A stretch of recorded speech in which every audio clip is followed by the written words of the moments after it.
In this video, I will demonstrate how you can change your Wix domain without any cost. It is important to note that this method applies to the free plan, not the paid version. Let's begin by accessing the My Sites section on Wix. The domain on Wix consists of two parts: your username and the www.wixsite.com extension, followed by your site name. Firstly, I will show you how to modify the end of the domain, and then we will proceed to change the username. To modify the domain extension, go to Site Actions on your chosen website and then select Rename Site. In my case, the current site name is My Site 1 W or Site 1 W all, and you can see the corresponding domain name. To change the end of the domain, simply modify the site address URL in the provided box. Now let's move on to changing the username.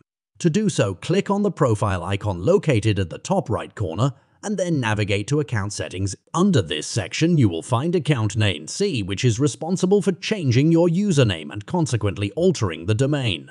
For instance, I will change the account name to KB on YIT to reflect Knowledge Base on YouTube.